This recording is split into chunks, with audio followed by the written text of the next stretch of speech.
Ambulance dog. When they discovered the reason, everyone cried. Mrs. Mildred sighed deeply as she gazed out the bus window. After 40 years dedicated to Mercy General Hospital in Riverdale, a small town outside Chicago, retirement felt more like a sentence than a reward. Mornings without her white uniform, without the familiar hallways, and without contact with patients left her with a void that no TV program could fill. It was during one of these mornings, as she stopped by the hospital to visit old colleagues, that she first noticed the golden retriever sitting motionless at the emergency entrance. The dog kept its eyes fixed on every ambulance that arrived, as if waiting for something or someone. Mildred watched curiously as the dog stood up, followed an ambulance for a few yards, and when the doors opened, lowered its head as if disappointed, returning to its watchful post. "He's been here for over 2 weeks," commented Cheryl, the hospital receptionist, as she sipped coffee with Mildred at the cafe near the entrance. "No one knows who he belongs to. They've called animal control, but he always runs away before they can catch him." Mildred shook her head, feeling a growing unease. "He looks like he's waiting for someone." The next day, she returned to the hospital with a bundle of shredded chicken. She approached the dog cautiously, but it didn't even glance at the food. Its amber eyes remained fixed on the ambulance bay. "Aren't you hungry, buddy?" Mildred asked, holding out the food. The dog ignored her completely, its attention entirely on the arriving ambulances. When a distant siren sounded, it grew. Even more alert, ears perked and body tense. As paramedics stepped out with an elderly patient, the dog's disappointment returned, lying down with its head between its paws. "It's like he's searching for someone," Mildred murmured to herself. In the weeks that followed, the retiree established a routine. Every morning she visited the hospital and watched the dog. She brought fresh water and food, which the animal sometimes accepted when no ambulances were nearby. The dog's devotion stirred a curiosity in her she hadn't felt in years, as if this silent mystery had reignited her interest in the world around her. "Mrs. Mildred, you're going to end up adopting that stray," joked Dr. Bryan, one of the younger doctors, as he watched her refill the dog's water. "He's not just any stray, doctor," she replied, feeling a protective indignation. "Look at him closely. He's a purebred golden retriever, well cared for until recently. And he's waiting for someone. I'm sure of it." The doctor shrugged and walked away, but Mildred's words echoed in her own mind. Who could be so important to deserve such loyalty? It was on a rainy Wednesday that Mildred witnessed something even more puzzling. An ambulance arrived with its siren blaring, and the dog, which had been sheltering under an awning, sprang up and ran toward the vehicle. The paramedics barely had time to step out before the dog began sniffing inside, trying to climb in. One of the men gently pushed it away, but the dog grew more agitated than ever before. "He's never acted like this," Mildred said to Cheryl, who was watching from the hospital entrance. "True, this time seems different." As the ambulance drove off for another call, something unexpected happened. The dog began chasing the vehicle down the street until it disappeared around the corner. Mildred felt her heart tighten, fearing the animal might get hit by a car. To her surprise and relief, hours later, the golden retriever was back at his post, soaked and visibly tired, but continuing his mysterious vigil. Dear listener, if you're enjoying the story, don't forget to like and especially subscribe to the channel. It helps us a lot as we're just starting out. Now back to the story. The hospital board began expressing concern about the animal's constant presence. Some patients complained, others were moved, but the issue of hygiene and safety was being raised more frequently in administrative meetings. "They'll end up calling animal control again," Cheryl remarked to Mildred one afternoon. "Dr. Thompson said a dog can't just stay like this at the entrance of a hospital." Mildred felt a growing indignation rise within her. That dog wasn't a threat. He was a mystery to be solved, a story of loyalty that deserved respect. "I'll find out who he belongs to before they do that," she promised, more to herself than to the receptionist. That same night, after a whole day observing the animal's behavior, Mildred decided to follow a hunch. When the last ambulance of her shift left on a call, the dog once again ran after the vehicle. This time, however, Mildred was prepared. She asked her neighbor, Mr. Gunderson, to follow her in his car, keeping a discreet distance.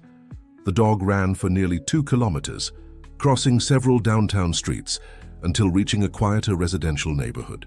The ambulance continued on its way, but the dog turned onto a side street, heading toward a simple house with white walls. Mildred signaled for Mr. Gunderson to stop at a distance and watched. The dog scratched at the door, barking differently, not aggressive barks but almost communicative sounds, as if trying to say something. After a few minutes with no answer, he circled the property, looking for another way in.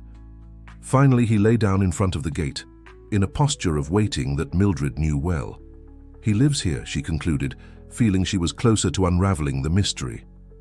The next morning, armed with her determination as a retired nurse and an excuse about a neighborhood survey, Mildred returned to the house. The home seemed silent, with closed windows and a small garden showing signs of recent neglect. She knocked several times, but no one answered. A neighbor, a woman around 70, who was watering plants in the yard next door, watched her curiously. "Are you looking for Mrs. Catherine?" she asked, stepping closer to the fence separating the yards. "Actually, I'm trying to find out if the owner of a dog lives here," Mildred replied, moving closer. "A golden retriever who's been showing up at the hospital." The woman's eyes widened in recognition. "Oh, Duke, that's Catherine's dog. Yes, such a sweet animal. But I haven't seen him in a few weeks." Mildred's heart raced. Finally, a name and a connection. "Do you know where I can find this Mrs. Catherine?" The neighbor's expression grew serious. "Catherine's a paramedic, worked on the ambulances. But she had an accident almost a month ago. Crashed her car coming home from work late one night. She was on a 24-hour shift, you know how it is." A chill ran down Mildred's spine. A paramedic. Ambulances.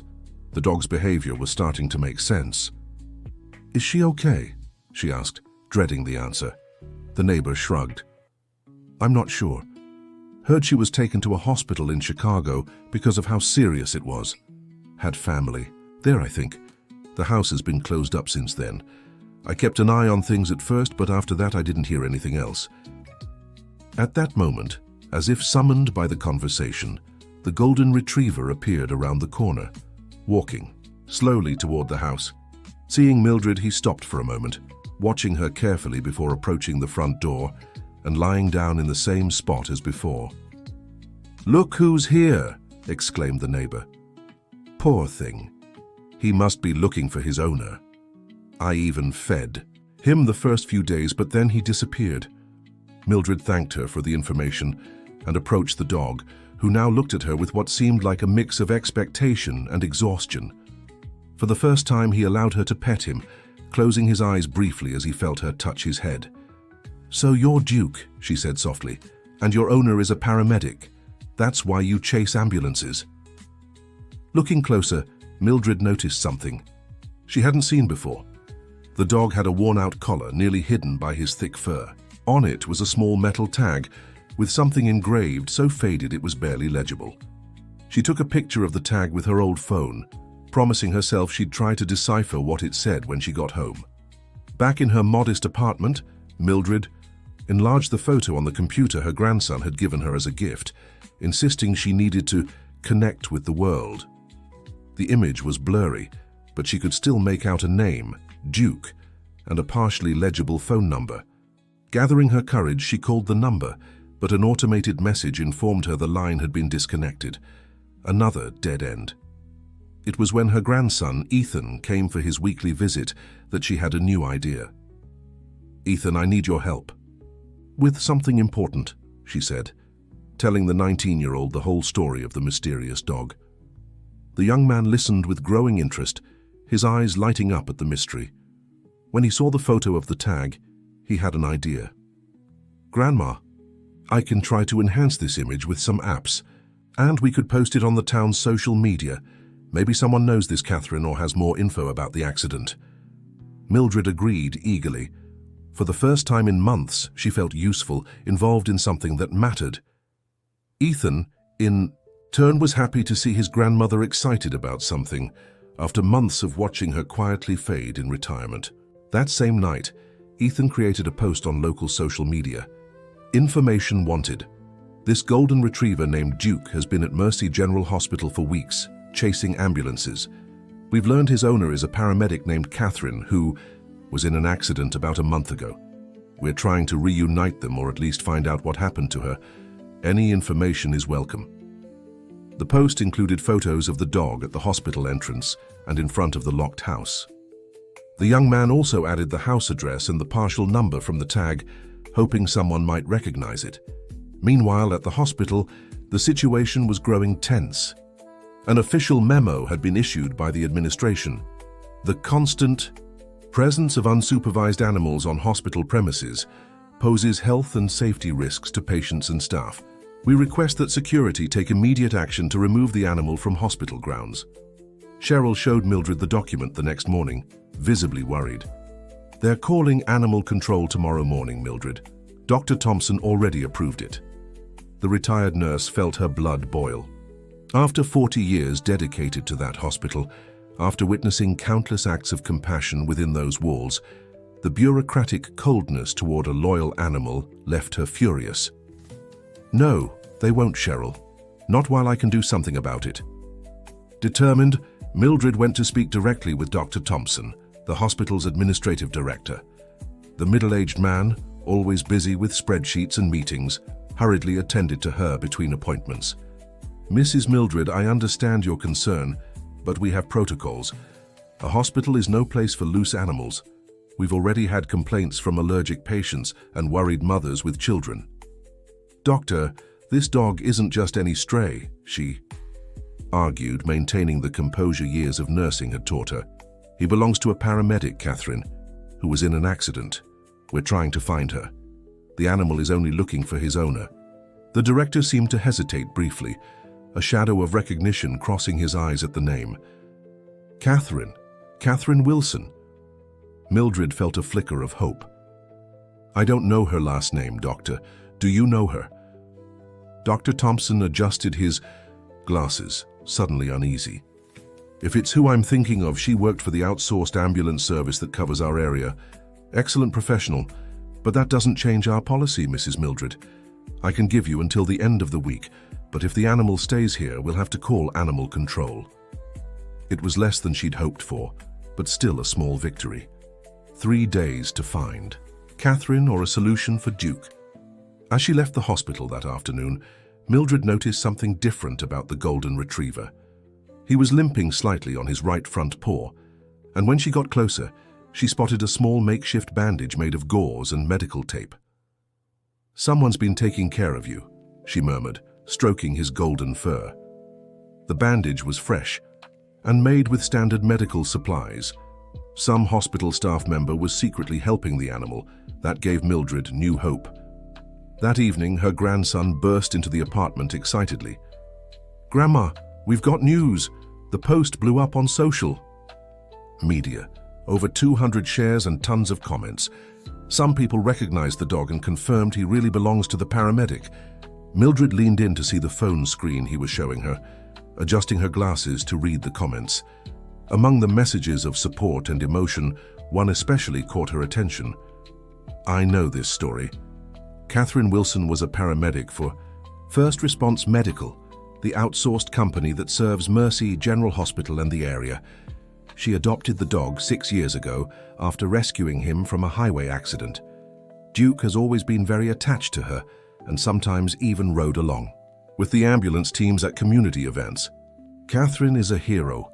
She's saved so many lives.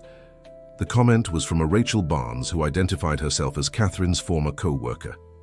Ethan, we need to talk to this Rachel right away, said Mildred, feeling they were getting closer to solving the mystery. The young man was already typing a private message to the woman, asking for more details and possible contact with Catherine's family. While they waited for a reply, Ethan showed his grandmother another interesting discovery. Look, Grandma, a photo from 3 years ago at a City Hall event about first aid. This must be Catherine with Duke. The image showed a woman around 40 with dark hair in a ponytail, wearing a paramedic uniform and a warm smile, kneeling beside a younger Duke who wore a vest that read, "Support Dog." My God, Mildred whispered, suddenly realizing where she'd seen that face before. Ethan. This woman, she saved your life. The young man frowned, confused. What do you mean, Grandma? With trembling hands, Mildred opened a drawer in the living room shelf and pulled out an old photo album. She flipped through the pages quickly until she found what she was looking for. A yellowed newspaper clipping with the headline, "Child survives cardiac arrest thanks to paramedics' quick action." You were only 6 years old, Ethan. He had a severe allergic reaction during a school field trip to City Park. His throat closed up, his heart stopped. It was this paramedic, Catherine, who arrived first and performed the procedures that saved his life. Afterward, she even called me twice to check how you were doing. Ethan held the newspaper clipping with trembling hands, looking from the photo in the paper to the image on his phone screen. It was the same woman, no doubt. "I don't remember her," he said softly. "I don't remember much from that day at all." "But she remembered you," Mildred replied, tears in her eyes. "When you were discharged, there was a little stuffed dog on your hospital bed. I thought it was from the administration, but now it must have been from her," Ethan finished, a different emotion filling his voice. "Grandma, we need to find her. This is personal now." Ethan's phone buzzed with a notification. Rachel had replied, "Good evening. Yes, I know Catherine and Shadow well. The situation is delicate. Catherine was in a serious accident on her way. Back from a shift, she was exhausted. Traumatic brain injury and multiple fractures. She was admitted to St. Luke's Medical Center in Chicago, where her sister works as a doctor. From what I know, she was discharged a week ago, but is still recovering. I haven't been able to reach her directly yet, but I can give you her sister's number, Dr. Laura Wilson. As for Shadow, he ran away the day of the accident. The gate was left open when the ambulance arrived, and no one could hold him back." Ethan read the message aloud to his grandmother, who listened intently, the puzzle pieces finally falling into place. "The dog must have followed the ambulance that took Catherine and then came back home," Mildred theorized. "And when he didn't find her there, he started searching every ambulance he saw. That's why he stays at the hospital waiting for her to arrive in one of them. It shows just how smart and loyal animals are," Ethan remarked, impressed. "Grandma, it's late. I'll ask for her sister's contact and tomorrow we'll try to talk to her." Mildred agreed, but she knew she wouldn't sleep well that night. The mystery was almost solved, but a new urgency gripped her. They only had 2 days before the hospital took action against Shadow. The next morning, Thursday, Mildred arrived early at the hospital. Shadow was there, as always, but he seemed more downcast. The wound on his paw seemed to be bothering him more, and the dog barely lifted his head when an ambulance arrived. "You just have to hang on a little longer, buddy," she whispered, offering water and a piece of chicken she'd brought from home. This time the dog accepted the food, devouring it hungrily. A good sign, Mildred thought. Inside the hospital, the former nurse tried to find out who had been secretly caring for the dog. Her main suspect was Jennifer, a young ER nurse who had always shown love for animals. But when she discreetly asked, Jennifer denied it sincerely. "I'd love to help the poor thing, Mrs. Mildred, but with my crazy schedule, I can barely take care of my own cat." During lunch, sitting on a bench in the hospital's side garden, Mildred watched Shadow from a distance when she noticed something interesting. A man in a paramedic uniform approached the dog, glanced around as if checking no one was watching, and quickly changed the bandage on the dog's paw, leaving a small bowl of water behind. The man was tall, looking about 40, with unshaven stubble and a tired expression. He briefly patted Shadow's head and returned to his parked ambulance. Mildred waited until the paramedic finished his call, and when she saw him returning to the ambulance, approached.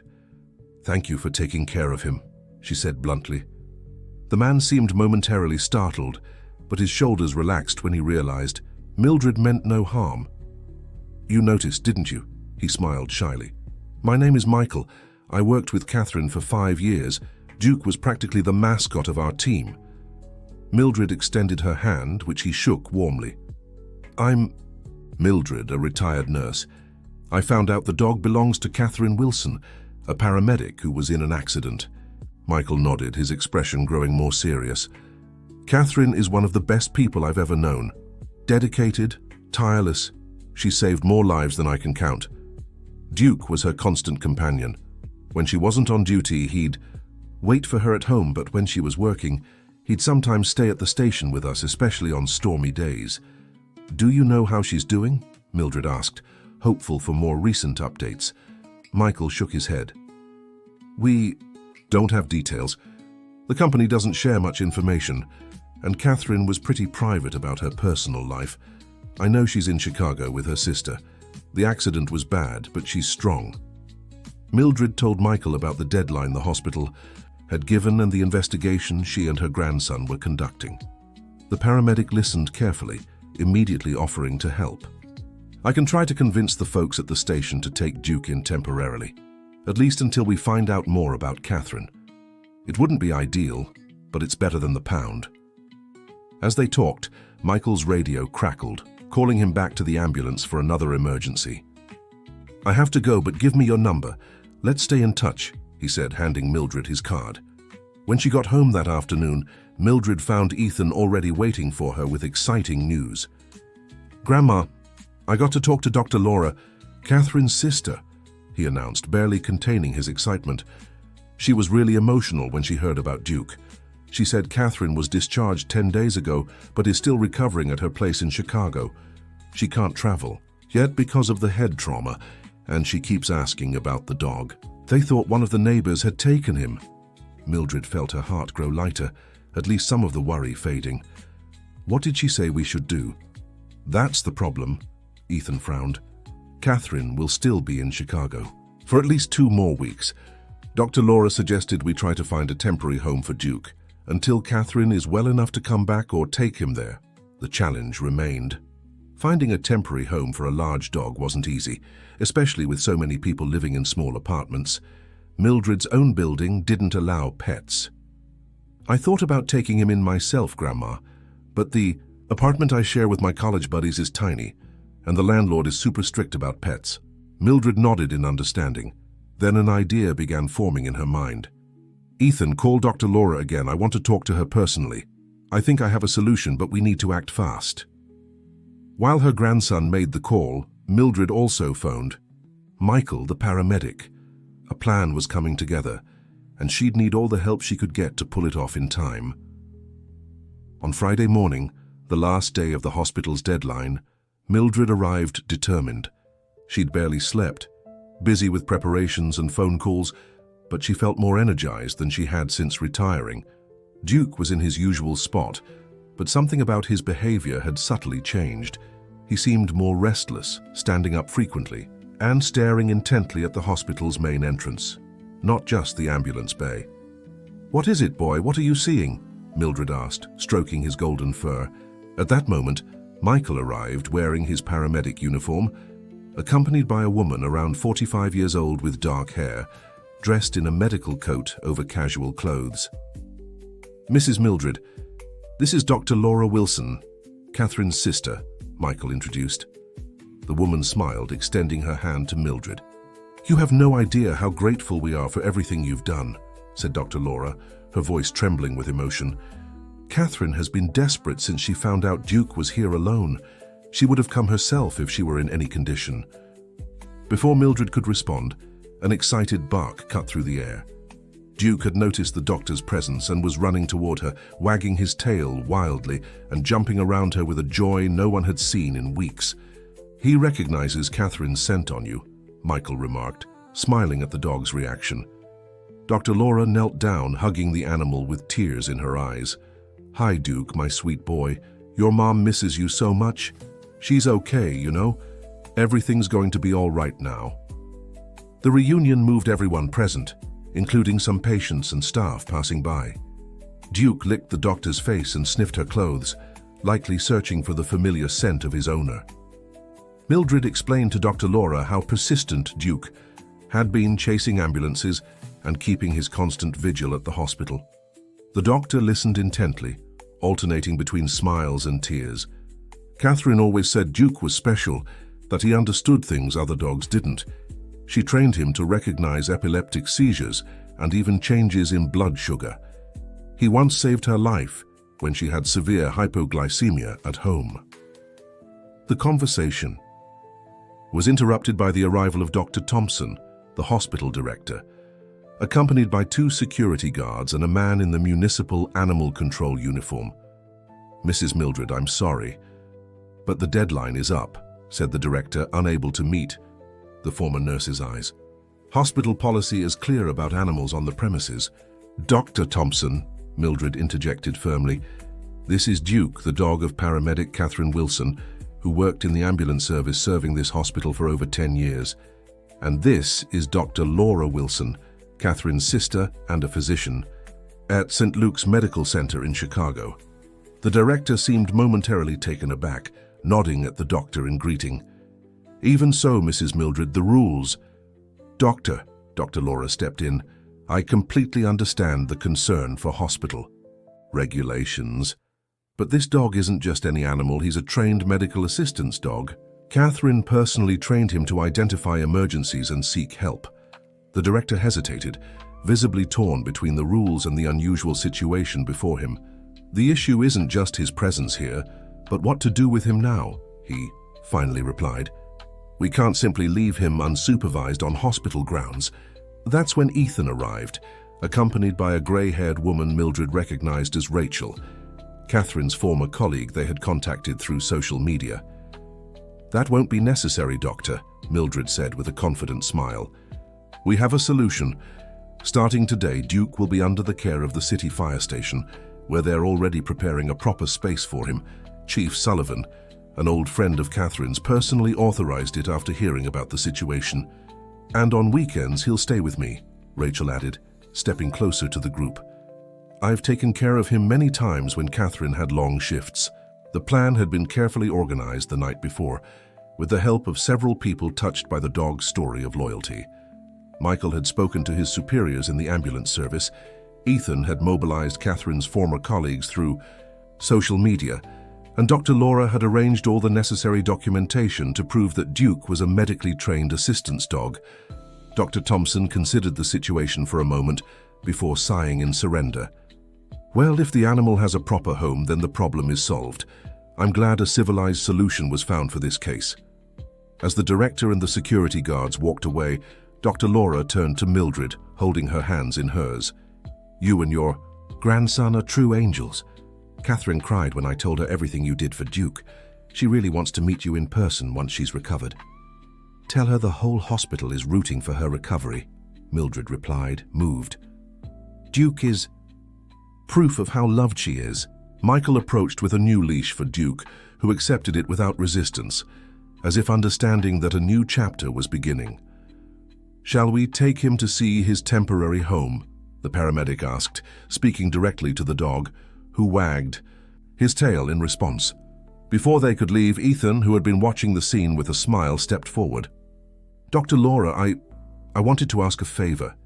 Catherine might not remember, but she saved my life when I was 6. I had a severe allergic reaction during a school trip.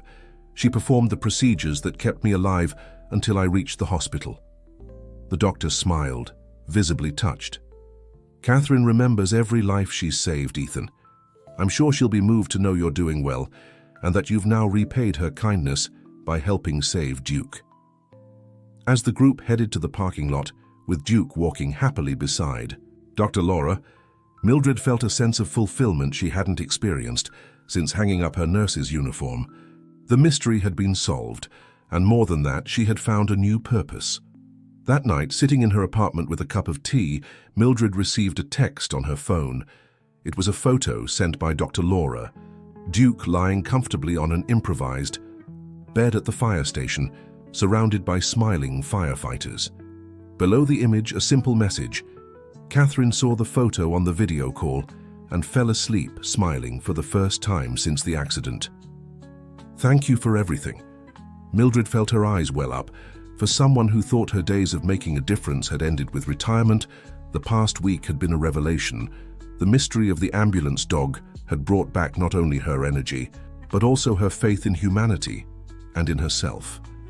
Little did she know this was only the beginning of a much greater journey, a journey that would bring lives together, rebuild bonds, and transform not just the fate of a loyal dog, but an entire community.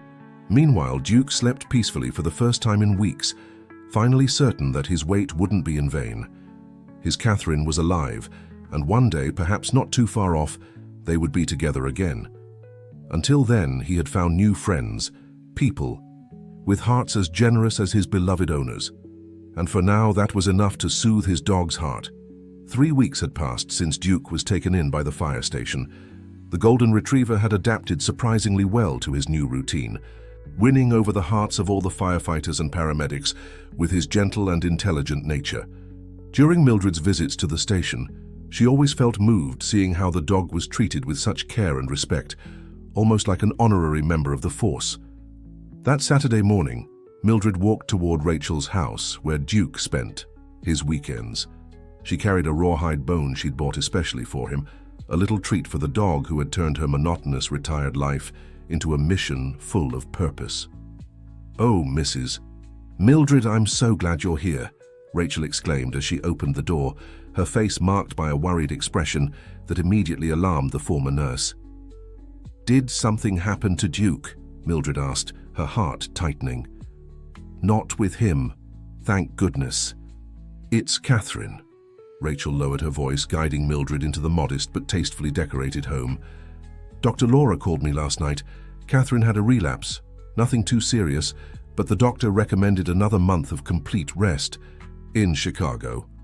In the backyard, Duke played carefree with a rubber ball. When he spotted Mildred, he ran toward her, wagging his tail with that pure joy only dogs can show. She knelt to pet him, masking the worry the news had brought. "Another month," Mildred murmured thoughtfully. "How did she take it?"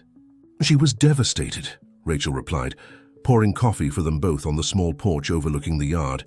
"Catherine isn't the type to sit still, and worrying about Duke is eating her up, even though she knows he's well taken care of." Duke lay at Mildred's feet, resting his snout on her worn slippers, as if sensing the women's concern. His deep amber eyes seemed to hold an almost human understanding of the situation. "I've been thinking of something," Mildred said after a few minutes of quiet reflection. "What if we set up a video call so Catherine could see Duke? Maybe it'll help her recovery." Rachel's face lit up. "What a wonderful idea. Catherine loves technology. She's always been the most tech-savvy on the team. I'll call Dr. Laura right now and see if we can arrange it for this afternoon." As Rachel stepped away to make the call, Mildred stayed on the porch, watching. Duke chased a butterfly across the yard with youthful enthusiasm. It was hard to reconcile the image of that playful dog with the determined, melancholy animal who spent days waiting outside the hospital for his owner. "You miss her, don't you?" Mildred whispered to the dog, who, as if understanding, stopped immediately and looked at her, tilting his head. "But it'll be okay, I promise. We'll bring her back to you." Rachel returned with a smile. "All set. We'll do the video call at 3. Dr. Laura will handle everything on her end. Catherine doesn't know. It'll be a surprise." The hours that followed were filled with anxious preparation. Rachel gave Duke a bath, brushed his golden coat until it gleamed in the sun, and tied a new blue bandana around his neck. Mildred helped tidy the living room to make it more presentable on camera, and Ethan, who arrived around noon with his high-end laptop, set everything up for the best connection possible. At exactly 3 o'clock, the computer chimed with an incoming call. Ethan quickly answered, and Dr. Laura's face appeared on screen, smiling nervously. "Hello, everyone. Catherine's in her room. I'll bring her in now. She thinks this is just a call to talk about Duke." A few minutes later, a frail-looking woman appeared on the screen. Catherine Wilson was noticeably thinner than in the photos Mildred had seen, with dark circles under her eyes and a small bandage on her right temple. Even so, there was an unbreakable strength in her eyes, the same kind of determination Mildred had recognized in Duke. "Good afternoon," said Catherine, her voice soft but firm. "It's a pleasure to finally meet you all. Laura told me everything you've done for Duke. I'll never be able to thank you enough. Dear listener, if you're enjoying the story, don't forget to like and especially subscribe to the channel. It helps us a lot as we're just starting out. Now continuing." "The pleasure is ours," replied Mildred, feeling an unexpected emotion upon finally meeting Duke's owner. "Your dog is incredible, Catherine. His loyalty to you has moved the entire town." Catherine smiled, her eyes already glistening. "Where is he? Can I see him?" Rachel signaled to Ethan, who adjusted the camera to show Duke, who was lying on the living room rug, seemingly uninterested in the human's conversation. "Duke!" called Catherine, her voice trembling slightly. "Duke, look at Mommy." The effect was immediate and electrifying. The dog's ears perked up suddenly, and he sprang to his feet, frantically looking around. When his eyes found the computer screen, Duke let out a sharp whimper that broke everyone's hearts. He approached the screen, sniffing and trying to touch Catherine's face with his snout, barking and whimpering when he realized he couldn't reach her. Catherine couldn't hold back her tears, speaking to the dog in a voice choked with emotion. "Hi, my love. Mommy misses you so much. Are you being a good boy? I'm so proud of you, you know?" For nearly 10 minutes, everyone watched in respectful silence as the woman and her dog interacted. Duke remained completely focused on the screen, responding to every word from Catherine with little barks and head tilts, as if they were having a conversation only they understood. It was such a pure display of love and connection that even Ethan, usually laid back, discreetly wiped his eyes. When they finally said goodbye, with a promise to schedule more calls in the coming days, everyone was emotionally drained. Duke stayed in front of the computer for several minutes after the call ended, as if expecting Catherine to reappear at any moment. "I've never seen anything like that," Ethan remarked, still amazed. "It's like they have their own language." "They do," Rachel confirmed, gently stroking Duke's head. "Catherine trained Duke from the time he was a puppy. He recognizes dozens of different commands and can tell when someone is having a medical crisis before they even notice the symptoms." That afternoon marked the start of a new routine. 3 times a week, they arranged video calls between Catherine and Duke.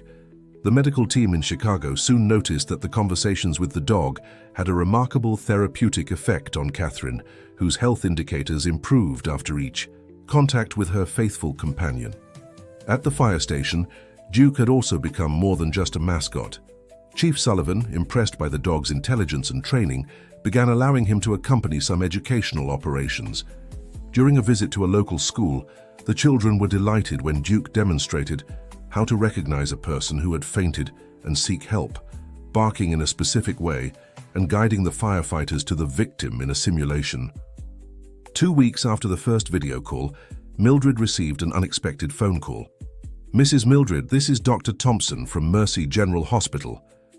The retired nurse felt a chill in her stomach. The administrative director rarely called employees, much less a retired nurse. "Yes, doctor, how can I help you?" "Actually, it's about the dog, Duke." The doctor's voice sounded strangely hesitant. "We have a situation here at the hospital and, well, we were thinking if it would be possible to bring him in for a visit." Mildred frowned, confused by the request. "A visit to the hospital? But you were the one who insisted he be removed from the premises." I know," the doctor interrupted, sounding slightly embarrassed. "But we have a patient, an 8-year-old boy, victim of a household accident. He's refusing to undergo the necessary tests because he's terrified of hospitals and medical equipment." The child psychologist suggested a therapy dog might help, and then I remembered Duke. The idea left Mildred both surprised and pleased. After weeks of trying to keep Duke away from the hospital, now the director himself was inviting him in. "I'll check with Chief Sullivan, but I'm sure there won't be any issues. Duke is extremely well behaved and has experience with children." The following afternoon, Mildred, Michael, and Duke officially entered through the main gate of Mercy General Hospital. The golden retriever was impeccably clean, wearing an official vest with the words "therapy dog" that the chief had arranged especially for the occasion. Cheryl, the receptionist, couldn't hold back a laugh when she saw them. "Look who's back now as a VIP guest," she teased, scratching Duke's head. "Who would have thought, huh, Mildred?" Dr. Thompson was waiting for them in the pediatric hallway, visibly nervous but determined to make the experience work. Little Noah is in room 205. He took a fall and fractured his arm, but he's refusing to get the CT scan we need to assess if there's any internal damage. He panicked when we tried to put him in the machine. Mildred nodded understandingly. Fear of hospitals and medical procedures was common in children, especially after a recent trauma. "Duke has experience with frightened kids," Michael assured. Catherine used to take him to schools and community events often. When they entered the room, they found a pale, visibly scared boy with his right arm immobilized. His big dark eyes widened at the sight of the dog, a mix of surprise and caution in his gaze. "Hi, Noah," Mildred said softly, approaching the bed. "This is Duke. He came to visit you today. Do you like dogs?" The boy nodded timidly, not taking his eyes off the animal. "He's a special dog, you know," she continued. "Duke works helping people who are sick or scared. He can sense when someone is afraid and knows exactly how to help." As if understanding he was being introduced, Duke slowly approached the bed, keeping a calm and submissive posture. He stopped at a respectful distance and sat down, looking at the boy with those empathetic amber eyes. Can I pet him?" Noah asked, his voice barely a whisper. "Of course you can," Michael replied, guiding Duke closer to the bed. "He loves scratches behind the ears." The next few minutes were magical. As Noah stroked Duke's soft fur, his fearful expression gradually gave way to a small smile. The dog, patient and gentle, let the boy explore his fur, his ears, and even his paws, always responding with tail wags and occasional licks that made Noah giggle shyly. Michael and Mildred exchanged approving glances. The transformation was visible. The tense, frightened boy was now chatting animatedly, telling Duke about his accident and his own dog back home. When the pediatric nurse came in to announce that the CT scan room was ready, tension briefly returned to Noah's face. Could Duke come with me?" he asked, clutching the dog's fur. Dr. Thompson, who was observing from the doorway, intervened. "Unfortunately, Noah, Duke can't go into the equipment room, but he can walk with you there and wait outside for you. What do you think?" The boy considered the offer for a moment, looking at Duke as if seeking approval. "Will you wait for me, Duke? Promise?" As if in response, the dog placed his paw on the boy's hand, a gesture that drew emotional sighs from all the adults present. "That's a yes," Mildred assured with a smile. "Duke always keeps his promises." The scan operation was a complete success. Noah, holding Duke's leash tightly all the way to the exam room door, managed to face the procedure with a courage that even surprised his parents. When it was over, the dog was still there, patiently waiting, just as promised. That afternoon, at the hospital, changed many things. Dr. Thompson, impressed by the outcome, invited Mildred to a meeting the next day.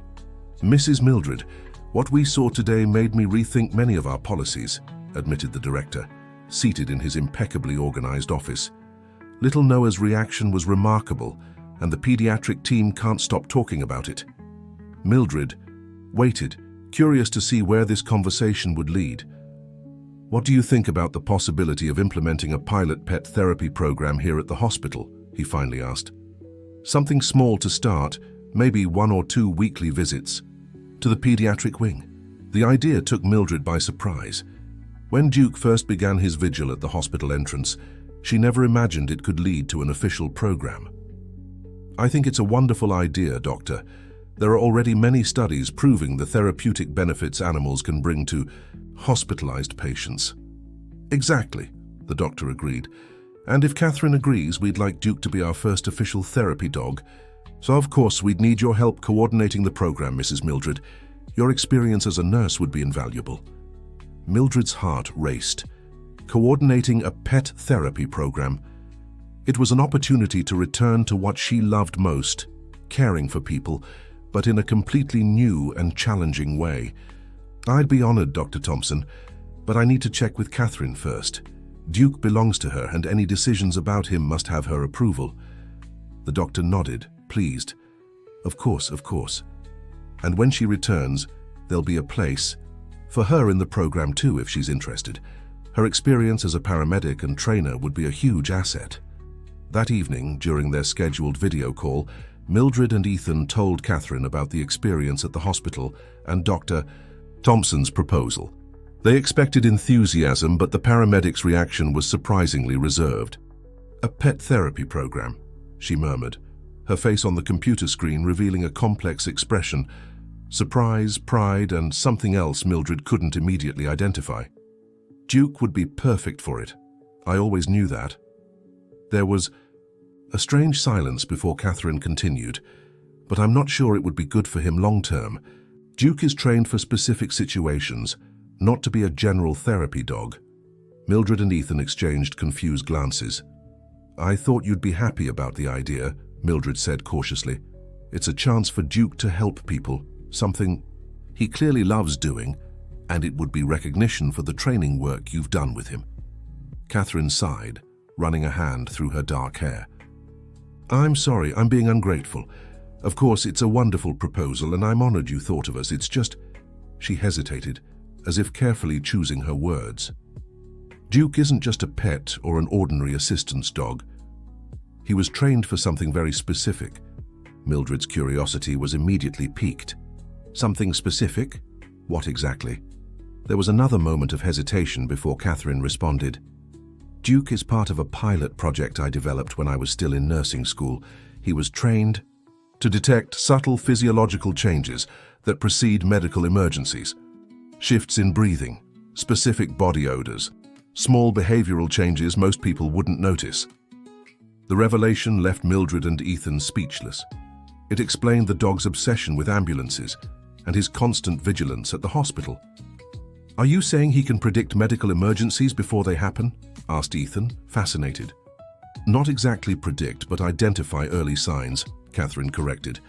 That's how he saved my life 2 years ago. I had a severe allergic reaction at home, something that had never happened before. Before I even felt any serious symptoms, Duke started behaving differently, barking in a specific way and tugging at my sleeve. By the time I realized something was wrong, my throat was already starting to close. He gave me enough time to use the EpiPen and call for help. The story sent chills down Mildred's spine. Suddenly, Duke's unwavering devotion made even more sense. He wasn't just looking for his owner. He was trying to fulfill his life's mission. This project, did it continue? Mildred asked. Catherine shook her head. Unfortunately, no. We needed funding to expand, train more dogs, conduct broader studies. I pitched the proposal to several institutions, but no one wanted to invest in something so experimental. Duke ended up being the only fully trained dog from the project. The conversation was interrupted by the arrival of Dr. Laura, who brought Catherine's dinner. After saying goodbye, with a promise to talk more about it in the coming days, Mildred remained thoughtful, staring at the now blank computer screen. What do you think, Grandma? Ethan asked, noticing her distant expression. I think we've just stumbled upon something far more important than we imagined, she replied slowly. A dog that can detect medical emergencies before symptoms fully appear. That could save countless lives. In the days that followed, Mildred couldn't shake Catherine's revelation from her mind. While the pet therapy program continued to move forward at the hospital, with Dr. Thompson organizing meetings and consulting specialists, she began researching medical detection dogs, discovering that, though rare, similar projects existed in other countries. Dogs trained to detect everything from epileptic seizures to blood sugar changes. One Wednesday morning, during a visit to the fire station to see Duke, Mildred found Chief Sullivan especially excited. Mrs. Mildred, this dog is a phenomenon, he exclaimed, showing a video on his phone. Look what happened yesterday during training.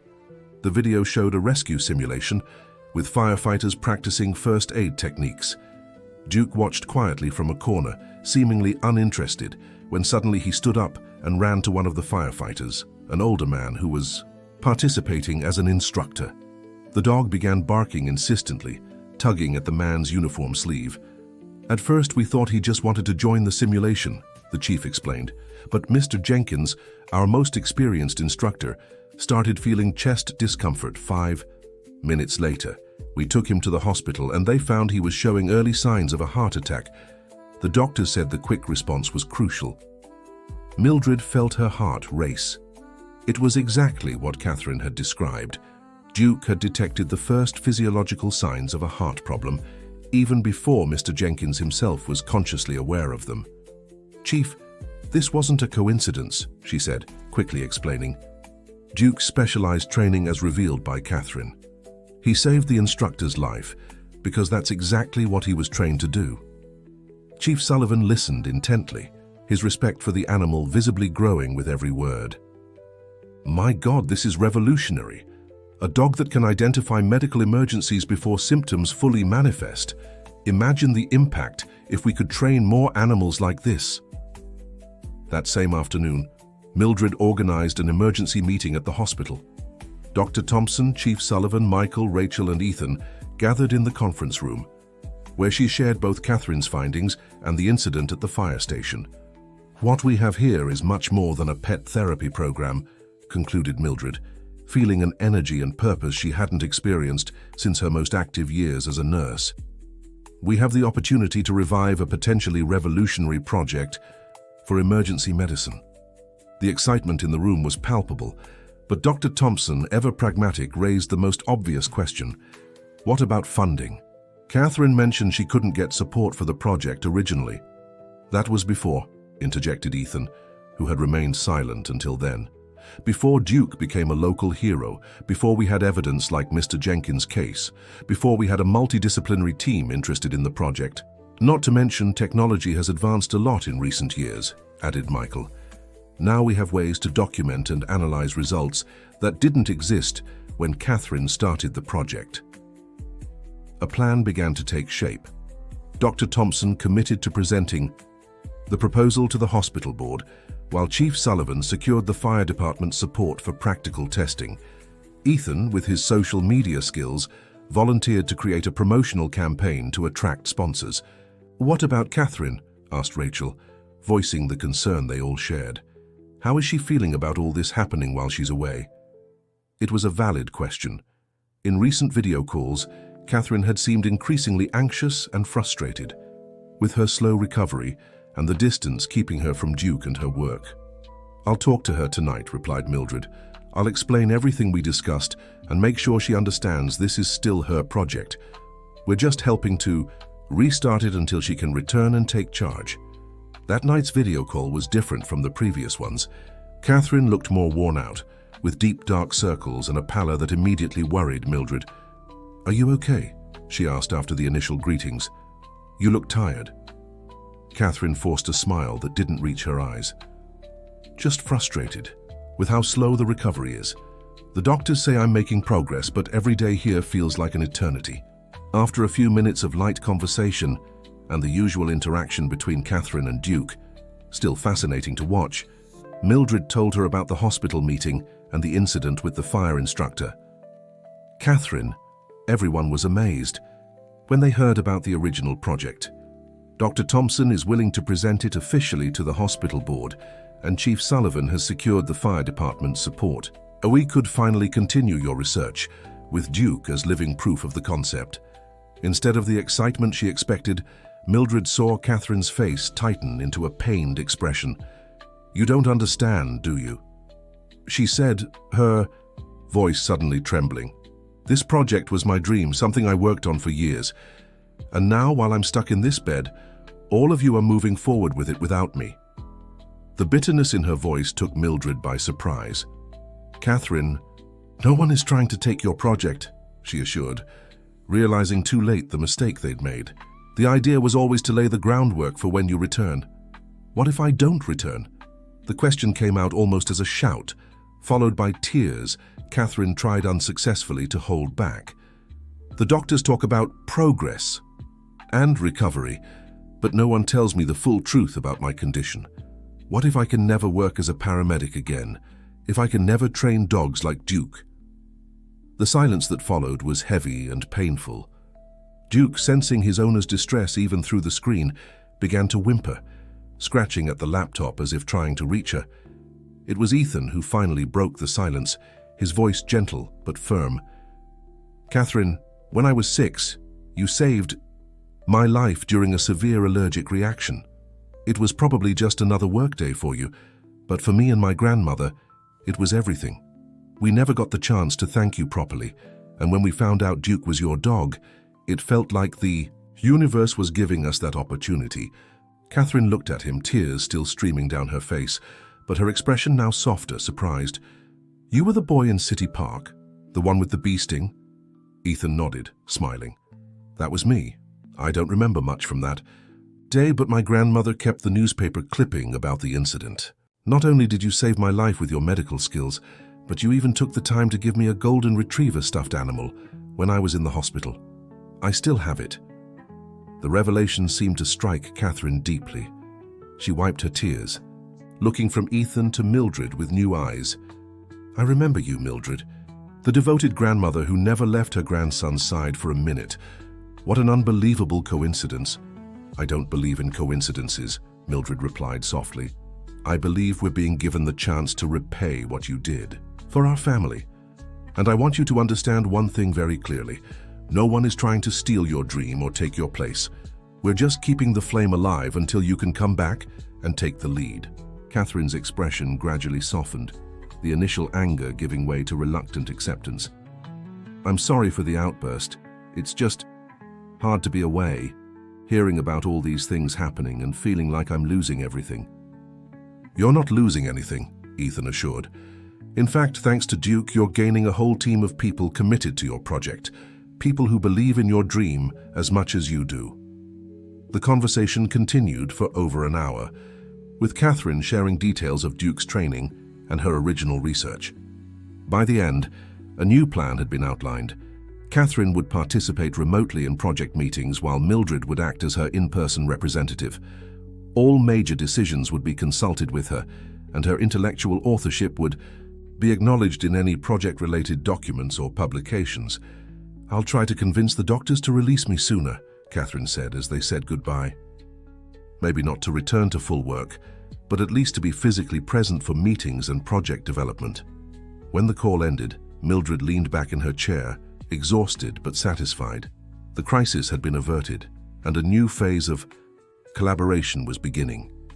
"That was intense," Ethan remarked, closing the laptop, "but I think now we're all truly on the same page." Shadow, who had remained restless throughout the emotional discussion, finally settled down, lying at Mildred's feet with a deep sigh. "You miss her, don't you?" murmured the former nurse, stroking his golden fur. "Be patient, buddy. She'll be back soon, very soon." In the days that followed, the project progressed quickly. Dr. Thompson presented the proposal to the hospital board using the incident with the firefighter instructor and the success story with little Noah as concrete examples of its potential benefits. After a series of meetings and discussions, in which Catherine participated via video call, Mercy General Hospital officially approved the Sentinel Project, a pilot program for the study and implementation of early medical detection dogs. The official announcement was made in a small ceremony in the hospital auditorium, attended by the local press.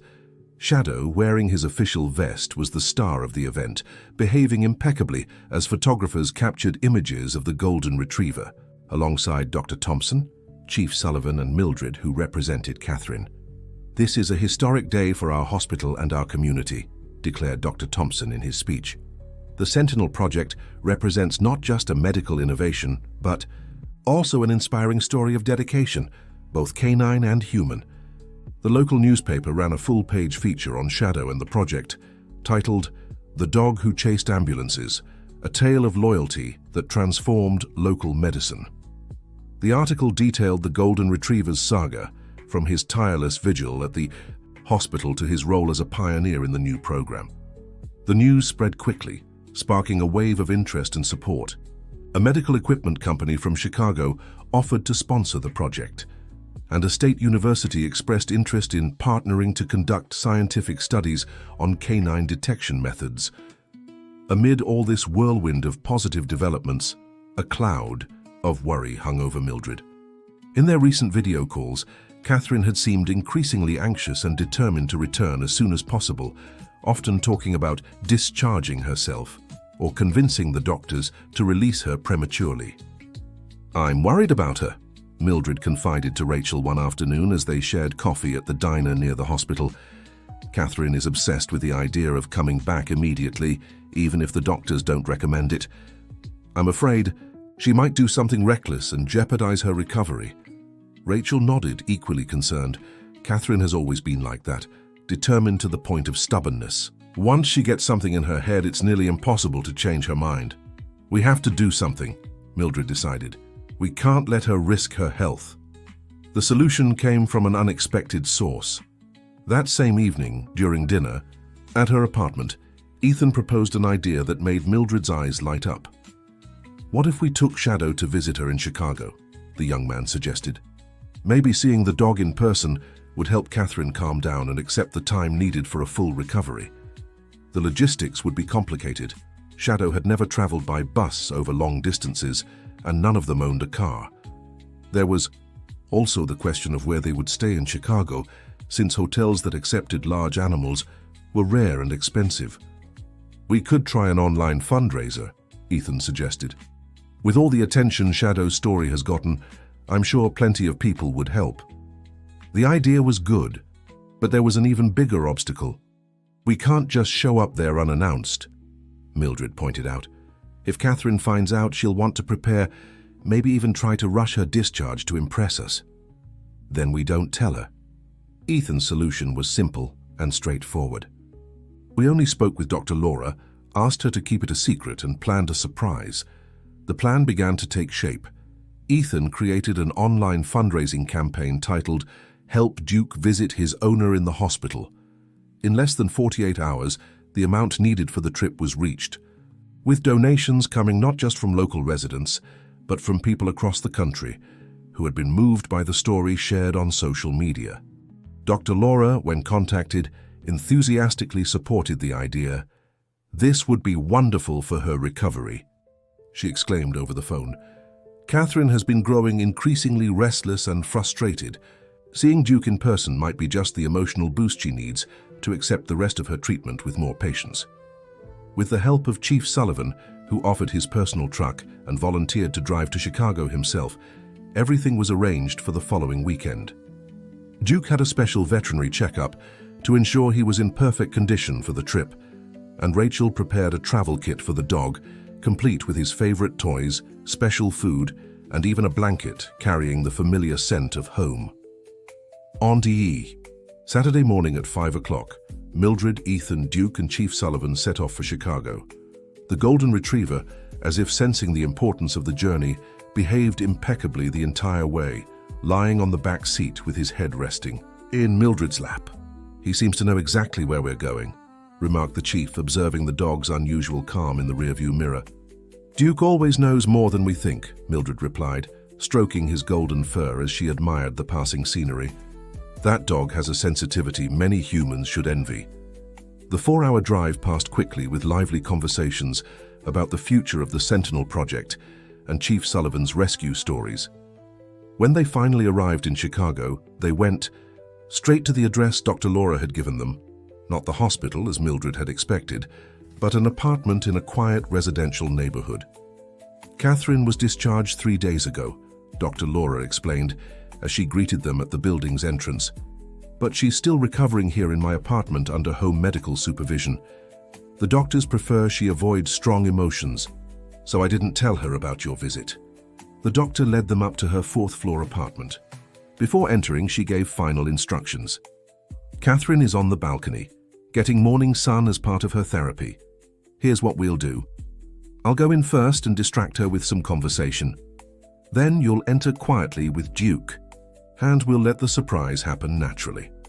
The plan was executed perfectly. Dr. Laura stepped onto the balcony, where Catherine sat in a comfortable chair, reading a book.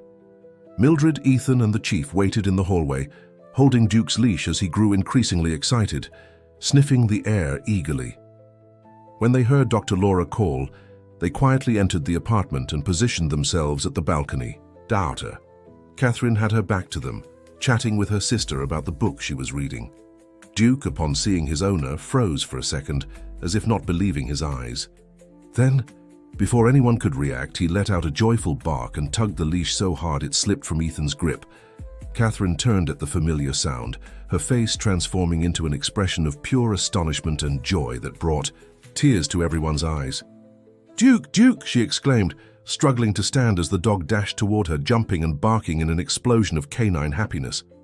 The reunion was even more emotional than anyone had imagined. Catherine knelt down, with some difficulty due to her still healing injuries, and hugged Duke, who licked her face and whimpered with happiness, his whole body trembling with emotion. For several minutes, The world seemed to disappear for the two of them, reunited in their own universe of love and loyalty. When Catherine finally looked up, her face was bathed in tears, but her smile radiated a joy no one had seen since the accident. How did you? She tried to ask, but the words failed her. We thought you and Duke deserved a real reunion, explained Mildred, stepping closer with a gentle smile. The video calls were nice, but nothing compares to the real thing. Catherine reached out, pulling Mildred into an awkward hug while still holding on to Duke, who refused to stray more than a few inches from his beloved owner. You're amazing, she whispered, her eyes shining with emotion. All of you, I don't even know how to thank you. Dr. Laura, watching the scene with misty eyes, signaled for everyone to come inside and settle in the living room. Duke refused to leave Catherine's side, lying at her feet when she sat on the couch and resting his snout on her knee, as if afraid she might disappear again if he lost sight of her. The next few hours were filled with lively conversation, updates on the Sentinel project, and plenty of laughter. Catherine seemed like a completely different person. The exhaustion and frustration that had marked her face during recent video calls had given way to renewed vitality. The doctors say I can go home in 2 weeks if I keep progressing well, she announced during the lunch Dr. Laura had prepared for everyone.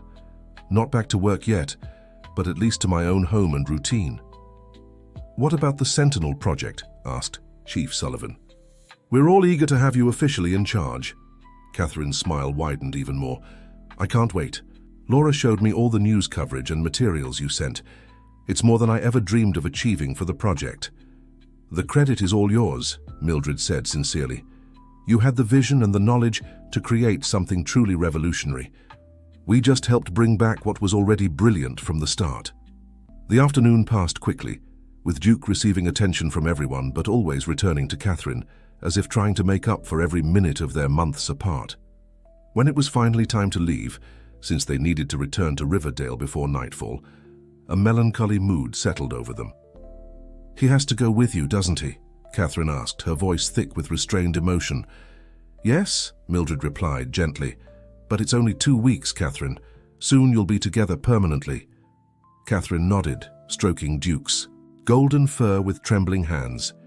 You understand, don't you, buddy? Mommy needs to get completely better before we go home, just 2 more weeks. As if understanding every word, Duke gazed deeply into his owner's eyes and gave her hand a gentle lick, a gesture that seemed more eloquent than any human communication. The goodbye was painful but hopeful. Surprisingly, Duke followed obediently. When Ethan took his leash, looking back at Catherine one last time before entering the elevator, it was as if the dog understood this separation was temporary, that the long nightmare of uncertainty had finally ended. On the ride back, Duke slept soundly in the back seat, seemingly exhausted by the day's intense emotions. Mildred watched, him with a serene smile, thinking about how a simple act of canine loyalty had set off a chain of events that transformed so many lives. I thought we were rescuing an abandoned dog, she remarked, breaking the comfortable silence that had settled in the car. But in the end, it was him who saved us in ways we could never have imagined. Chief Sullivan nodded, briefly glancing at the sleeping animal through the rearview mirror. Duke taught us a lesson that many people go their whole lives without learning, that true loyalty knows no distance, time, or circumstance. It simply persists against all odds. Ethan, who had been fiddling with his phone, looked up with a radiant smile. Speaking of persistence, guess what? The video I posted about Duke's story has hit over 1 million views. People all over the country are sharing and talking about the Sentinel project. There's even a documentary producer interested in making a short film about it. Mildred shook her head, amazed at the unexpected turns that simple decision to follow a mysterious dog weeks ago had taken. From a retired nurse with no purpose, she had become the coordinator of an innovative project, surrounded by a new family of friends, united by a common goal. As the car moved along the highway, leaving the city behind and returning to the countryside, Mildred gazed out the window at the sky beginning to blush with sunset colors. The familiar landscape had never felt so comforting, so full of promise for the future. In 2 weeks, Catherine would return home, and a new phase of the Sentinel project would begin. Duke would finally be permanently reunited with his owner, his long vigil at last rewarded. And as for Mildred, she smiled to herself, feeling a peace she hadn't known in years. Retirement, which once felt like a sentence of uselessness, now revealed itself as a fresh start, brimming with possibilities. All thanks to a determined golden retriever who refused to give up on his mission, a dog who chased ambulances, carrying in his loyal heart a lesson everyone needed to learn.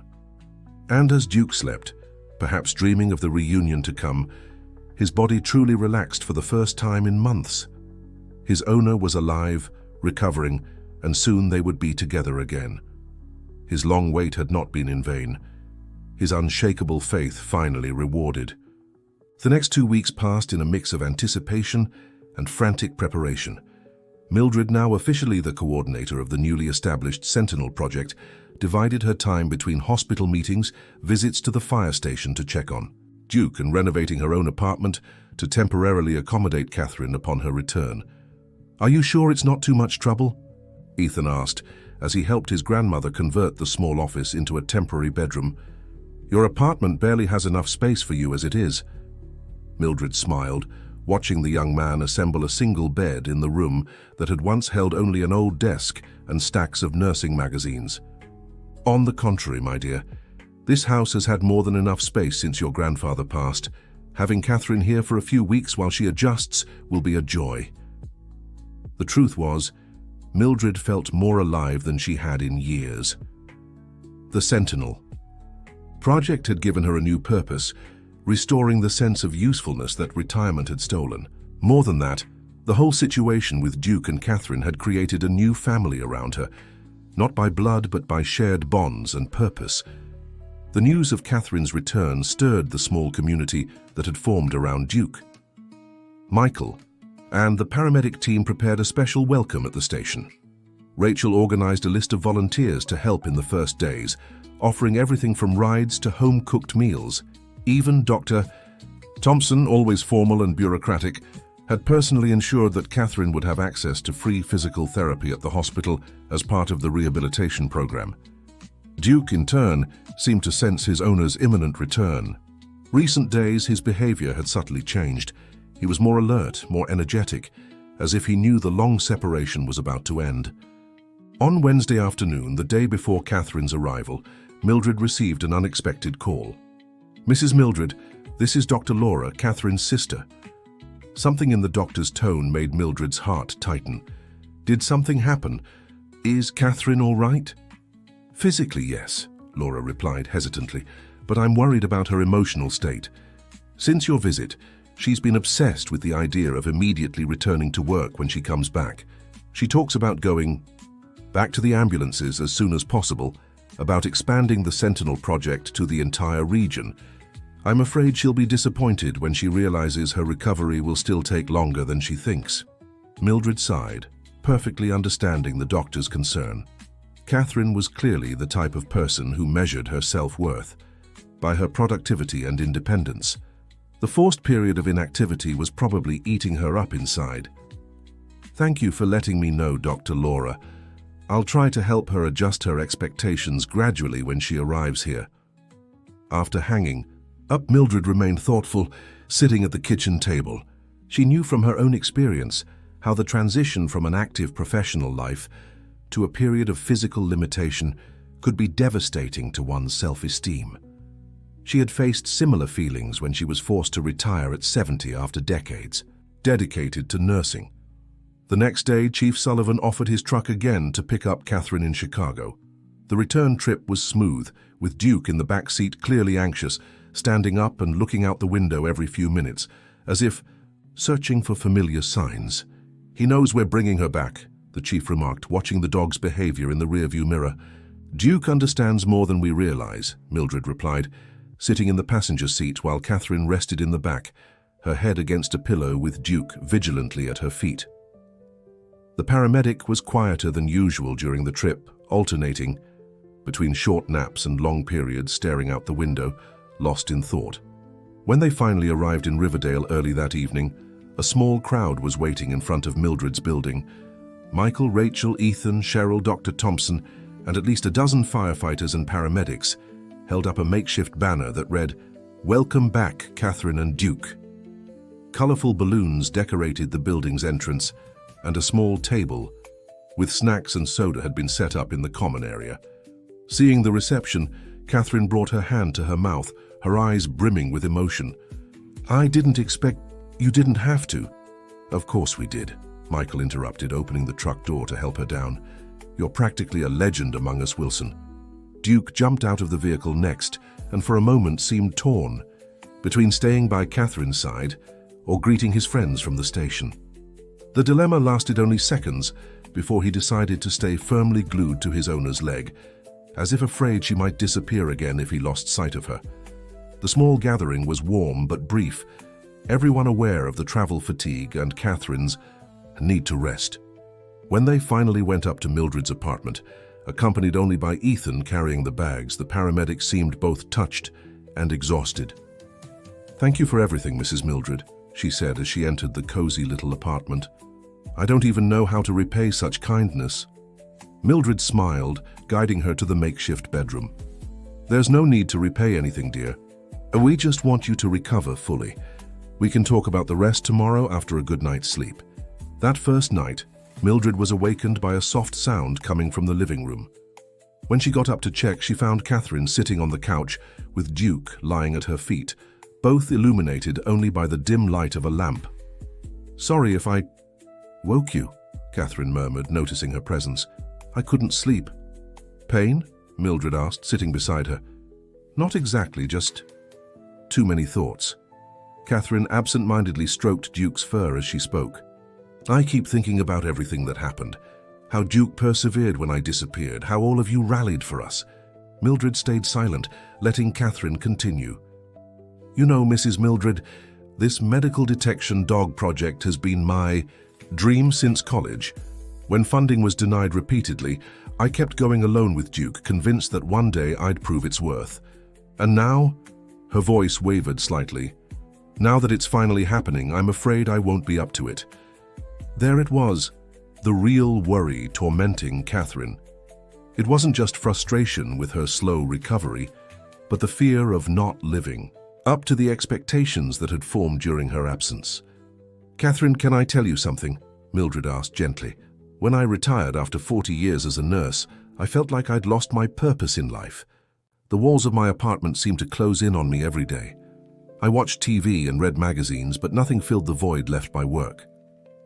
Catherine listened intently, her expression shifting between empathy and recognition. "Dear listener, if you're enjoying the story, take a moment to like and especially subscribe to the channel. It helps us a lot as we're just starting out. Now continuing, it was Duke who brought me back to life," Mildred continued. "Watching him, trying to understand his behavior, gave me a puzzle to solve, a purpose. And when we uncovered his story, when we got to know you through him, realized I still had so much to offer. I just needed to find the right outlet. What I'm saying, Catherine, is that there's no rush. The project is just beginning, and you have all the time in the world to fully recover before stepping back into full leadership. In the meantime, we can work together. Combine your vision with my experience." Mildred's words seemed to touch something deep in Catherine. For the first time since the accident, her shoulders visibly relaxed, as if an invisible weight had been temporarily lifted. "Thank you," she whispered, her voice thick. "I think I needed to hear that." The following days settled into a comforting routine.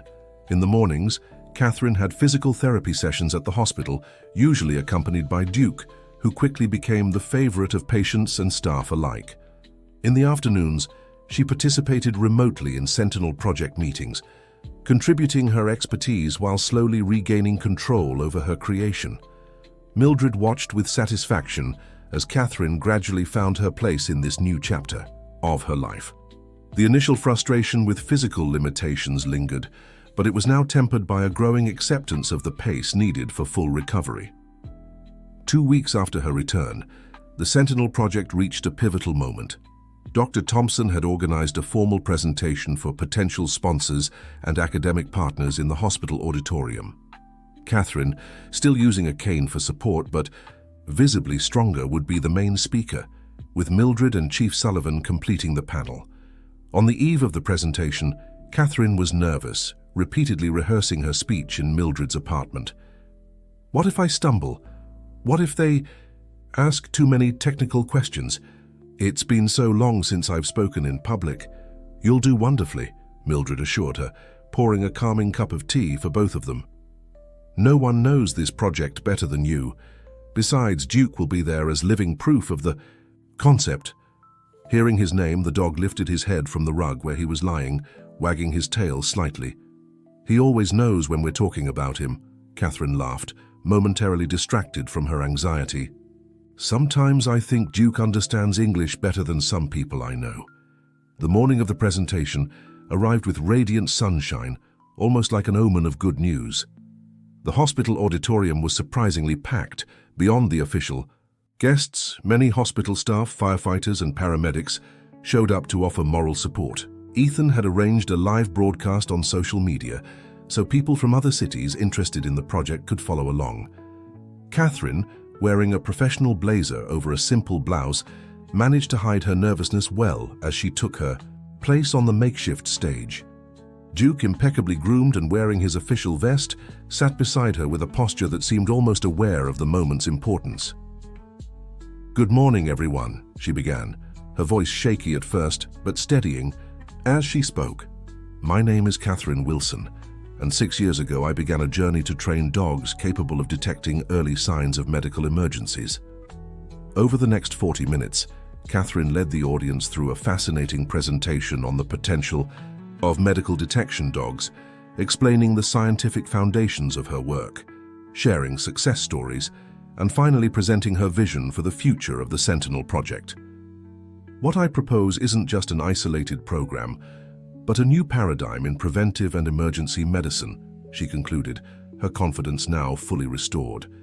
"Imagine a future where specially trained dogs could be present in high-traffic areas, nursing homes and schools, detecting early signs of conditions that, if not treated immediately, could lead to serious or even fatal consequences."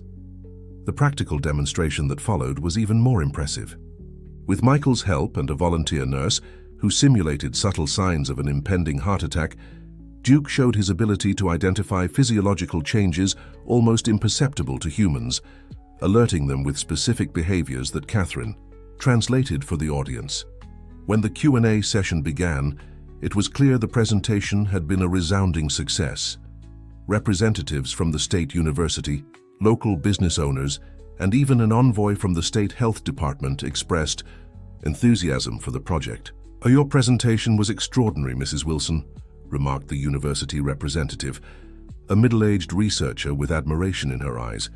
"We'd love to propose a formal partnership to develop controlled scientific studies on the canine detection methods you pioneered." Other offers followed, from physical training space to financial resources for expanding the program. By the end of the morning, the Sentinel Project had secured not just recognition, but also the support needed to grow beyond what Catherine had ever imagined possible. As the crowd began to disperse, Dr. Thompson approached Catherine, Mildred, and Duke with a satisfied smile. "Impressive, simply impressive," he praised, extending his hand to greet Catherine. "I believe we've just witnessed the birth of something truly revolutionary for our medical community." Mildred watched Catherine, noticing the sparkle in her eyes, her posture straighter despite the cane, the genuine smile that hadn't graced her face in so long. At that moment, she knew the real recovery had finally begun, not just physically but in spirit. The success of the presentation marked the start of a new phase for the Sentinel Project and everyone involved. With institutional and financial support secured, the next steps included selecting and training new dogs, adapting a dedicated space for the project, and developing scientific protocols to validate the results. Catherine, now officially recognized as the project director, shared responsibilities with Mildred, who had become her inseparable partner. While the paramedic handled the technical aspects and training, the former nurse coordinated logistics, volunteers, and the relationship with the hospital. It was a partnership that perfectly combined one's innovation with the other's experience. 3 weeks after the presentation, Catherine finally returned to her own home. now fully adapted, to support her ongoing recovery. Shadow naturally went with her, though he made almost daily visits to Mildred's apartment, as if ensuring his adoptive grandmother remained part of their lives. "I miss having you both here," Mildred admitted during one of the dinners. They now regularly shared, sometimes at Catherine's house, sometimes at her apartment. "And we miss you," Catherine replied with a warm smile. "But you're always welcome to stay with us whenever you want. That guest room practically has your name on the door." The friendship between the two women had blossomed unexpectedly yet deeply. Despite their age difference, Catherine was 42, Mildred 73, they shared similar values, an unwavering commitment to helping others and, of course, an unconditional love for Shadow. It was during one of these dinners, about 2 months after Catherine returned to Riverdale, that Ethan arrived with surprising news. "You won't believe this," the young man exclaimed, barely containing his excitement as he walked into Catherine's living room with his laptop under his arm. "Remember that documentary producer who showed interest in Shadow's story? He finally reached out," Catherine and Mildred exchanged intrigued glances as Ethan opened his computer on the coffee table. "His name is Andrew Peterson, from American Lens Productions. They make documentaries for streaming and educational channels," Ethan explained, turning the screen so they could see the email. "He wants to make a short documentary about Shadow and the Sentinel Project as part of a series on innovative healthcare initiatives in the United States." The offer was tempting, but Catherine hesitated, her cautious nature surfacing. "I don't know, Ethan. I don't want to turn the project into a spectacle. Our goal is to save lives, not gain fame." "I understand your concern," Mildred replied, thoughtfully, "but a documentary could help spread the concept to a much wider audience. Imagine how many hospitals and communities across the country might take interest and develop similar programs." The discussion continued over dinner, with Shadow watching attentively from his corner in the living room, as if following every argument. Finally, Catherine sighed, relenting slightly. "Let's at least talk to this producer, but I need guarantees that the focus will be scientific and educational, not sensationalist." 2 weeks later, Andrew Peterson arrived in Riverdale with a small film crew. The producer, a friendly man around 50 with graying hair and contagious enthusiasm, quickly won over Catherine and Mildred's trust. "What drew me to your story wasn't just the touching human versus animal aspect, but the revolutionary potential of this project for public health," he explained during their first meeting. "I want to show how innovation can come from unexpected places, even a small town like this." The filming lasted 10 days, capturing the daily life of the Sentinel Project, interviews with everyone involved, and training sessions with Shadow and the 2 new dogs being prepared, Honey, a yellow Labrador, and Duke, a black and white border collie. The documentary would also include testimonials from people impacted by the story, like fire instructor Mr. Jenkins, whose life had been saved thanks to Shadow's early detection. During this time, something unexpected happened. Catherine, who had initially been reserved in front of the cameras, gradually found her voice as a science communicator. Her ability to explain complex concepts in an accessible way, combined with her obvious passion for the work, made her the natural star of the documentary. "You have a real talent for this," Andrew remarked after a particularly successful interview. "Have you ever thought about giving talks or workshops on the subject? There are plenty of health conferences that would pay well to have an expert like you." The idea planted a seed in Catherine's mind, opening possibilities she had never considered before. If the accident had prematurely ended her career as a frontline paramedic, maybe she could redirect her experience and knowledge in other ways. On the last night of filming, the crew organized a small wrap party in the event hall of Mildred's building. Everyone involved in the project was there, creating an atmosphere of celebration and camaraderie. At one point, Andrew called for silence and raised his glass. "I'd like to propose a toast to all of you who made this documentary possible. In 20 years of my career, few stories have moved me as deeply as the journey of Shadow, Catherine, and Mildred." He paused, looking around the room. "What you've built here goes far beyond a detection dog program. You've created a community, a family united by empathy, determination, and innovation. It's an honor to share this story with the world." As everyone raised their glasses, Shadow, who had been lying calmly near the snack table, suddenly stood up and began barking insistently. It wasn't aggressive or frightened barking. It was the specific pattern Catherine had taught Mildred and the others to recognize, the medical emergency alert. The dog ran toward a group of people at the other end of the room, focusing specifically on Rachel, who was chatting animatedly with Michael and other paramedics. "Shadow? What is it, boy?" Rachel asked, confused by the sudden attention. Catherine, watching closely, immediately sprang into action. "Rachel, are you feeling okay?" she asked, moving quickly toward her. "Yeah, I'm fine," Rachel replied, looking genuinely surprised by the question. "Why?" "Shadow is signaling a possible medical emergency," Catherine explained, her voice calm but firm. "He's rarely wrong. Have you felt dizzy, short of breath, any chest discomfort?" Rachel frowned, thoughtful. "Well, I've had a slight headache since this afternoon, but nothing serious, and maybe a little tingling in my left arm, but I thought it was from carrying heavy grocery bags earlier." The words had barely left her lips when Michael, immediately recognizing the classic symptoms, was by her side, gently guiding her to a chair. "Let's check your blood pressure, just to be safe," he said, making a discreet signal to another paramedic who quickly brought a first aid kit. Rachel's blood pressure was alarmingly high, 190 over 120, indicating a developing hypertensive crisis. Within minutes, an ambulance was called, and she was transported to Mercy General Hospital for immediate evaluation and treatment. The party ended in an atmosphere of concern, but also deep gratitude for Shadow's intervention. Had the hypertensive crisis not been detected, Rachel could have suffered far more serious consequences, possibly even a stroke. The next day, while visiting Rachel at the hospital, where she was doing well after receiving appropriate medication, the film crew captured a powerful moment. Shadow calmly entering the hospital room and lying down beside the bed, as if checking that his patient was truly recovering well. "I can't even imagine what might have happened if the party had been at my house alone," Rachel said emotionally, stroking the golden retriever's head. "Shadow literally saved my life." Andrew, filming the scene from a distance, couldn't hide his own emotion. "This is the perfect ending for our documentary," he murmured to Catherine, "living proof of the value of your work, captured in real time." 2 weeks after the film crew's departure, Catherine received an unexpected phone call. It was the City Health Secretary, Dr. Richard Montgomery. "Mrs. Wilson, I'm reaching out because I've seen a rough cut of the documentary about your project," he explained, sounding genuinely impressed.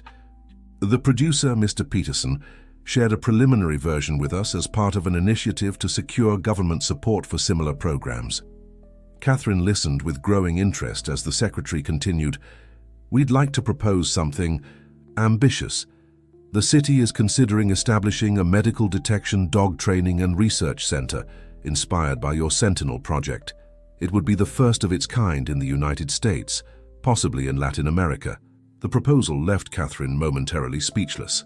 A training and research center. It was more than she had ever imagined for her project.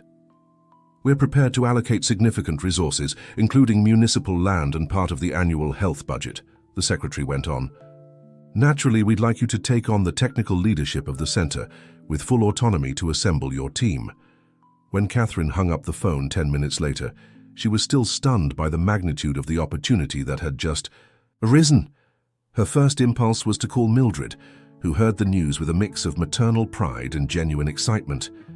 "This is wonderful, Catherine," exclaimed the former nurse. "It's the recognition you've always deserved." "It's surreal, Mrs. Mildred. 6 months ago I was confined to a hospital bed, unsure if I'd ever walk normally again. And now, this." Catherine's voice faltered with emotion.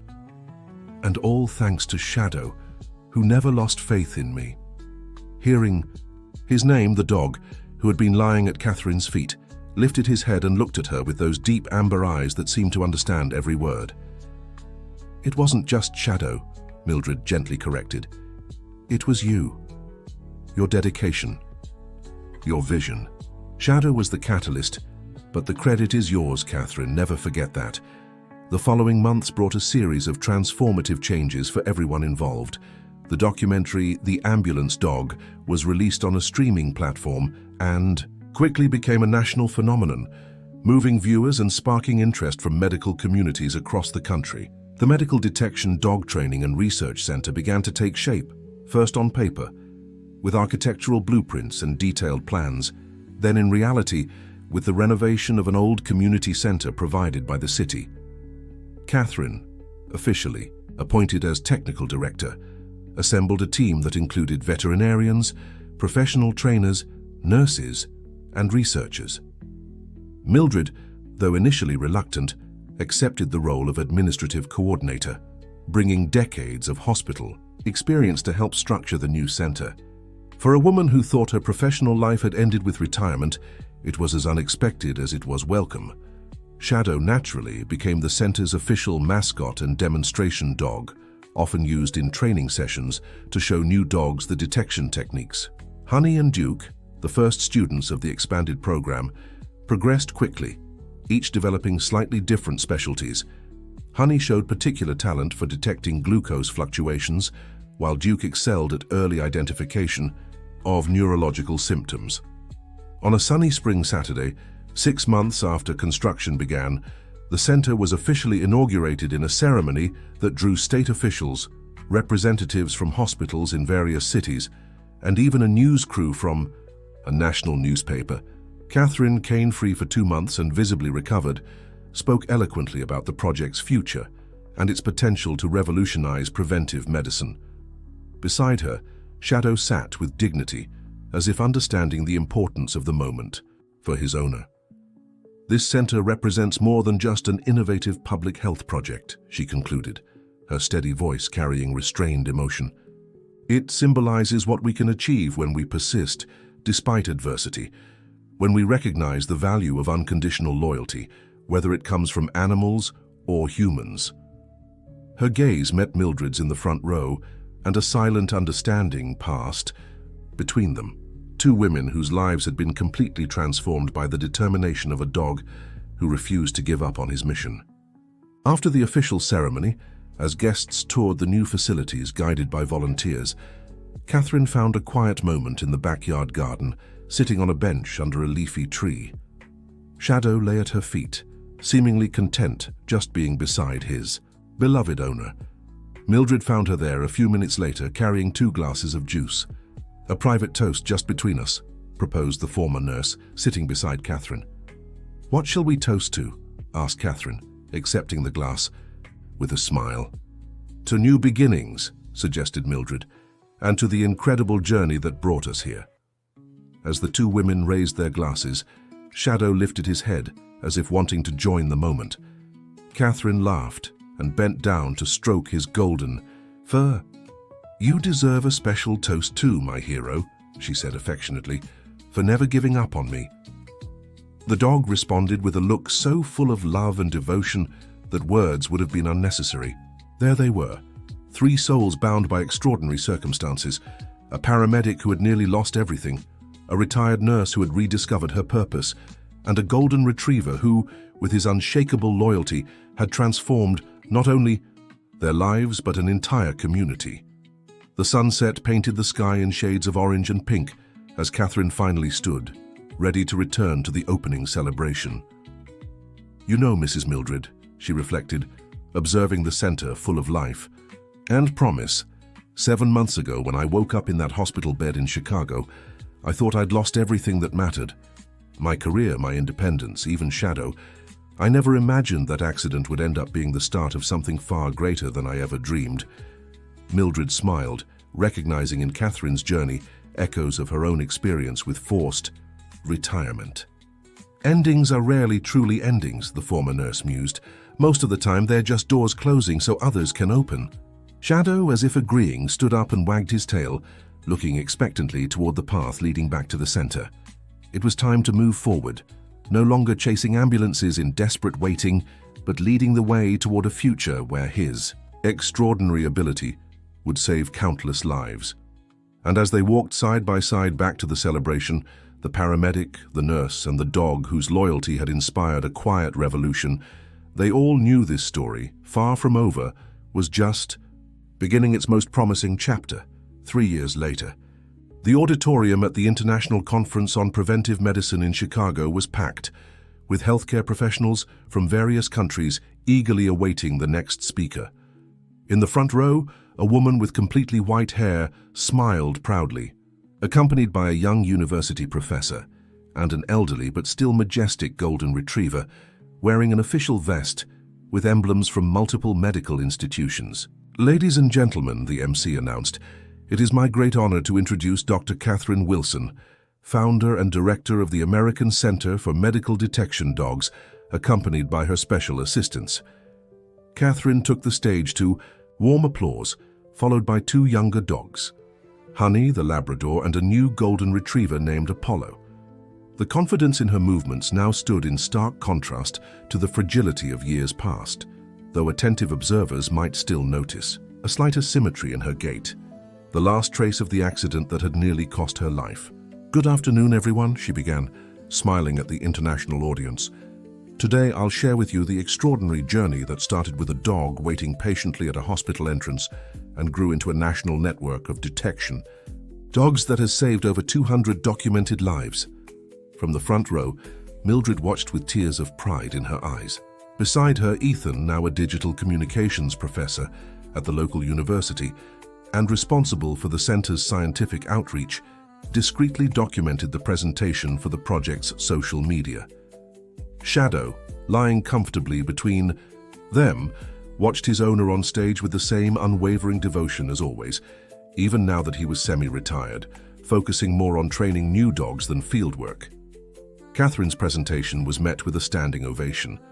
The center's achievements over the past 3 years were remarkable.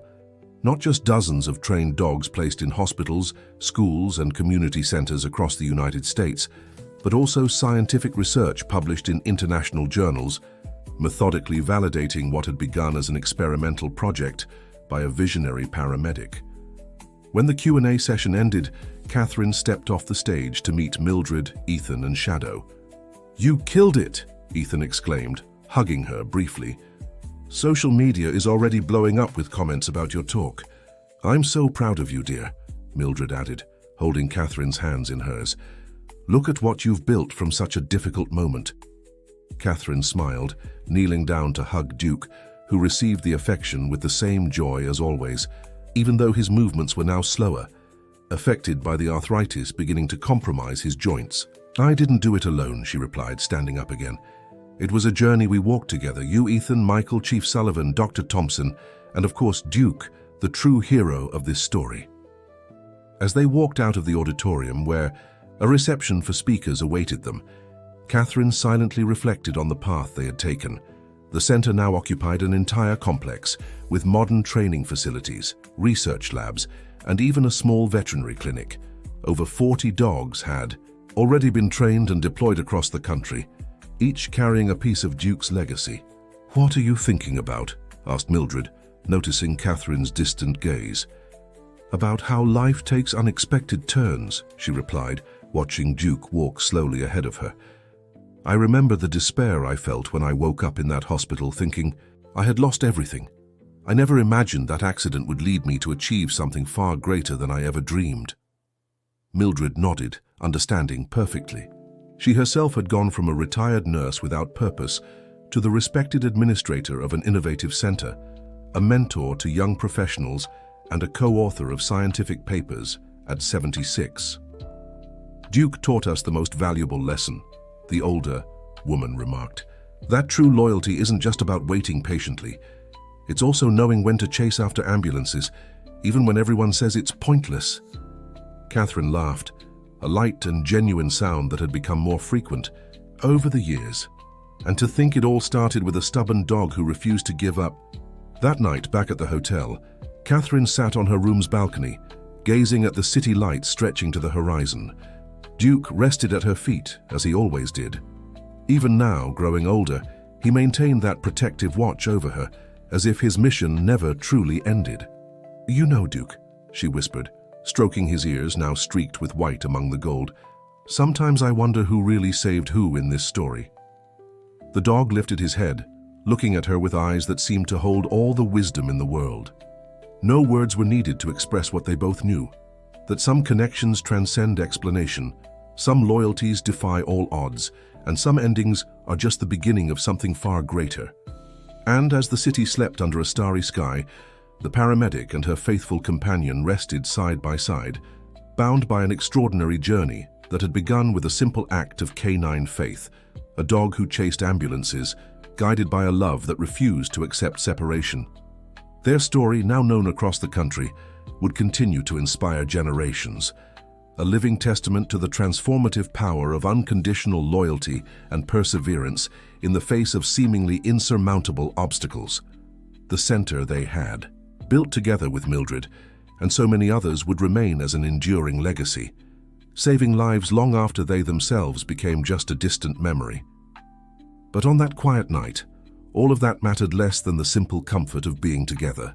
Paramedic and dog, two survivors whose tale of separation and reunion had touched hearts, transformed lives, and in the process revolutionized a small part of the world. The end. So what did you think of this moving journey? Tell us in the comments what touched your heart most in this story of loyalty and perseverance. Do you think Catherine's project will expand to other regions of the United States? Hit that like button. Share this with anyone who needs a story of hope. And most importantly, subscribe to our channel so you don't miss our next heartwarming stories.